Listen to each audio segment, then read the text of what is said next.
Hi, எல்லாரும் எப்படி இருக்கீங்க? Welcome to home style kitchen and blogs. எல்லாம் இருப்பீங்க, நல்லா இருப்பீங்கன்னு நினைக்கிறேன்.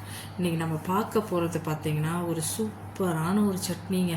இந்த சட்னி இருந்தால் எல்லாத்துக்கும் அவ்வளோ நல்லா மேட்ச் ஆகும். தக்காளி, வெங்காயம், புதினா சட்னி செம்ம டேஸ்ட்டாக இருந்தது சாப்பிட்றதுக்கு. இது கெட்டும் போகாது அவ்வளோ சீக்கிரத்தில். எவ்வளோ பேருக்கு வேணாலும் தண்ணி நல்லா மிக்ஸ் பண்ணி நிறைய செஞ்சுக்கலாம். மெயினாக ரொம்ப டேஸ்ட்டாக இருக்கும். இது பஜ்ஜி, வடை, போண்டா இது கூடயும் செமையாக இருக்குது. தோசை, இட்லி கூடலாம் அல்டிமேட்டாக இருக்குது. இட்லி கூடலாம் ஐயோப்பா அடிச்சிக்கவே முடியல. எப்படி பண்ணுறதுன்னு பார்க்கலாம் வாங்க. ட்ரை பண்ணி பாருங்கள், செமையாக இருக்கும். ஆயில் போட்டுக்கோங்க. நம்ம இதில் என்னெல்லாம் போடுறோம்னா புதினாவும் போடுறோம், கொத்தமல்லியும் போடுறோம், கருவேப்பிலையும் போடுறோம். அவ்வளோ ஹெல்த்தி தான் இதில் இருக்கிறது எல்லாமே. ஆனால் அவ்வளோ ஜீரண சக்தி ஆகுது. ஃபஸ்ட்டு பூண்டு போட்டுக்கிட்டேன் நான். பூண்டு கொஞ்சம் கம்மியாகவே போட்டுக்கோங்க. இஞ்சி வேணா கூட கொஞ்சம் தூக்கலாக போட்டுக்கலாம். 2 பச்சை மிளகாய், 4 வரமிளகா போட்டுட்டு நல்லா இந்த மாதிரி ஃப்ரை கொடுங்க.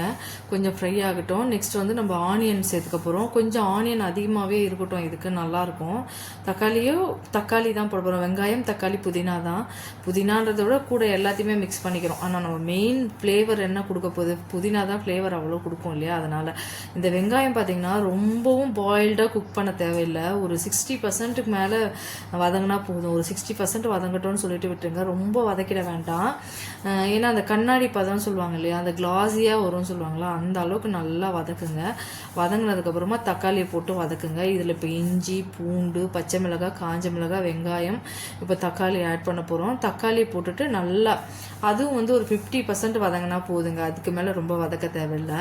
ரொம்ப வதங்கிடுச்சுனாலும் அந்த அளவுக்கு டேஸ்ட்டு கிடைக்காது, வேறு டேஸ்ட் ஆகிடும். அதனால சொல்கிறேன், இந்த மாதிரி ஒரு 50% வதக்கிட்டு எல்லாத்தையும் போட்டு கொஞ்சம் நல்லா ஆற வச்சுட்டு இதில் நம்ம புளியெல்லாம் சேர்க்க போட்டில்ல, அவ்வளோ நல்லா இருந்தது சாப்பிட்றதுக்கு. உண்மையிலேயே வேறு லெவல். இந்த சட்னி நம்ம செஞ்சு வச்சிட்டோம்னா கெட்டு கூட போகாதுங்க அவ்வளோ சீக்கிரத்துலலாம். ஏன்னா இது எப்படி சொல்கிறதுன்னு தெரியல. ரோட்டுக்கடை சட்னின்னு சொல்கிறதா இல்லை இது ஹோட்டல் வச்சுருக்கிறவங்களுக்குலாம் ரொம்ப யூஸ்ஃபுல்லாக தான் இருக்கும் இது செஞ்சு சாப்பிட்றதுக்கு. இந்த சட்னியை நான் ஒரு எங்கேயோ ஒரு இடத்துல சாப்பிட்ட ஒரு நினப்பு இருந்தது. ரொம்ப நாளைக்கு அப்புறம் செஞ்சோன்னே எங்கள் வீட்டுக்கிட்ட, நாங்கள் முதல்ல இருந்த ஒரு வீட்டுக்கிட்ட ஒரு வடை கடை இருக்கும். அங்கே இந்த சட்னி தருவார் அவர். இந்த சட்னியோட அந்த வடையை வச்சு சாப்பிட்றதுக்கு அவ்வளோ டேஸ்ட்டாக இருக்கும். எனக்கு அந்த ஞாபகம் தான் வந்தது. இந்த சட்னி தானே அப்போ சாப்பிட்டதுன்ற மாதிரி ஒரு ஃபீல் கொடுத்தது எனக்கு. திடீர்னு இது யோசித்து தான் செஞ்சேன். பார்த்துட்டே இருக்க சொல்ல செய்யணும்னு தோணுச்சு. யூடியூப்பில் தான் பார்த்துட்டு இருக்க சொல்ல, அப்போ இந்த சட்னி தானே அது அப்படின்னு சொல்லிட்டு செஞ்ச பிறகு தான் தெரிஞ்சது அந்த வடக்கடைக்காரர் கொடுத்த சட்னி இது தான் அப்படின்னு சொல்லிட்டு. இப்போ புதினா நல்லா ஒரு கைப்பிடி போட்டுக்கோங்க. ஒரு கைப்பிடி கருவேப்பிலலாம் பசங்க கிட்ட எப்படியும் கொண்டு போக முடியாது. இந்த மாதிரி ஏதாவது செஞ்சு கொடுத்தீங்கன்னா ஈஸியாக சாப்பிட்ருவாங்க. ஏன்னா கருவேப்பிலை உண்மையிலே நம்மளே கூட சாப்பிட மாட்டோம்னு வச்சுக்கோங்க, ஃபுட்லேருந்து எடுத்து வச்சுருவோம்.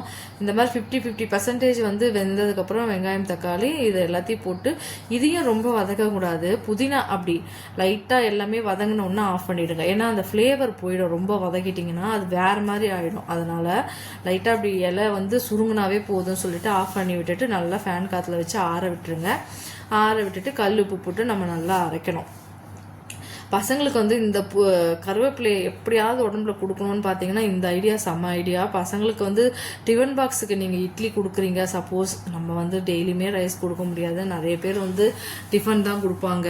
தோசை, இட்லி இதெல்லாம் கொடுத்தீங்கன்னா ஸ்கூலுக்கு கூட இதை கட்டி கொடுத்து அனுப்பலாம். ஒன்றும் ஆகிடாது, கெட்டெல்லாம் அவ்வளோ சீக்கிரத்தில் போகாது. ஏன்னா இதில் நம்ம தேங்காயும் போட போகிறது இல்லை. ஏன்னா இது எல்லாமே கொஞ்சம் வதக்கி தான் நம்ம அரைக்கிறோமே. இதில் மெயின் பார்த்தீங்கன்னா இந்த உளுத்தம்பருப்பு, கடலைப்பருப்பு இதெல்லாம் போடுவோம்ல, அதெல்லாம் எதுவுமே நான் போடலை. பார்த்தீங்கன்னா வெறும் இந்த இதுதான் வெங்காயம், தக்காளி, பூண்டு, இஞ்சி, பச்சை மிளகாய், காஞ்ச மிளகாய், கருவேப்பிலை, கொத்தமல்லி, புதினா. இப்போ நல்லா அது ஆற விட்டுடுங்க. நல்லா ஃபேன் காற்றுல ஆற விட்டுட்டு எல்லாத்தையும் வாரி போட்டுட்டு அதில் மிக்ஸி ஜாரில் ஆட் பண்ணிக்கோங்க. கூட நம்ம தேவையான அளவுக்கு கல்லுப்பு ஆட் பண்ணிக்கோங்க. கல்லுப்போ தூளுப்போ ஏதோ ஒன்று, கல்லுப்பு போட்டால் நல்லாயிருக்கும் டேஸ்ட்டு. மோஸ்ட்லி கல்லுப்பு தான் யூஸ் பண்ணுறது நான். அதனால் கல்லுப்பு இருந்தால் கல்லுப்பு போட்டுக்கோங்க. போட்டுட்டு நல்லா மிக்சியில் ரொம்பலாம் அரைக்கக்கூடாது. மையெல்லாம் அரைக்கக்கூடாது. குறைன்னு தான் இருக்கணும். ரொம்ப அரைக்கக்கூடாது. ஒரு 80% தான் அரையணும். மீதிலாம் அரைய தேவையில்லை. இந்த மாதிரி கல்லுப்பு போட்டு அப்படி ஒரு 2 பல்ஸ் மூட் மாதிரி கொடுத்து எடுத்து ஆஃப் பண்ணுங்கள். செம்மையாக இருக்கும். கொஞ்சம் அந்த ஒரு மாதிரி இருக்கணும், திப்பியாக அந்த மாதிரி இருந்தால் தான் இந்த சட்னி செம்ம டேஸ்ட்டு. அந்த மாதிரி நீங்கள் பார்த்துக்கோங்க. கூட கொஞ்சம் கலர் ஏதாவது ரெட் கலர் வேணும்னா சில்லி பவுடர் கூட ஆட் பண்ணிக்கலாம். அந்த சக்தி இல்லைனா காஷ்மீரி சில்லி பவுடர் லைட்டாக ஆட் பண்ணிக்கோங்க. நான் அதெல்லாம் எதுவுமே ஆட் பண்ணல. உங்களுக்கு கலர் மேபி வேணும்னா நான் ஆட் பண்ணல, எதுவுமே கலருக்காக தான் சொல்கிறது. அது அந்த சில்லிலாம் ட்ரை பண்ணி பாருங்களேன், செம்ம டேஸ்ட்டாக இருந்தது. இது தாளிப்பு கூட தேவை கிடையாதுங்க. அப்படியே இது கொஞ்சம் நான் திக்காக தான் வச்சுருக்கேன், இன்னும் கூட நல்லா தண்ணி ஆட் பண்ணிக்கலாமா, செம்ம டேஸ்ட் இருந்ததுங்க. உண்மையிலேயே அடிச்சிக்கவே முடியாது. இந்த ஒரு சட்னி போதும் சாப்பிட்றதுக்கு, அவ்வளோ ஒரு ருசி டேஸ்ட்டு. ட்ரை பண்ணி பாருங்கள், மஸ்ட்டு ட்ரை பண்ணுங்கள். ஹெல்த்தியானதும் கூட, ஜீரண சக்தி ரொம்ப நல்லா ஆகும். ரொம்ப நல்லா இருந்தது சாப்பிட்றதுக்கு. ட்ரை பண்ணி பாருங்கள். பிடிச்சிருந்தா கமெண்ட்ஸில் சொல்லுங்கள். தேங்க்யூ.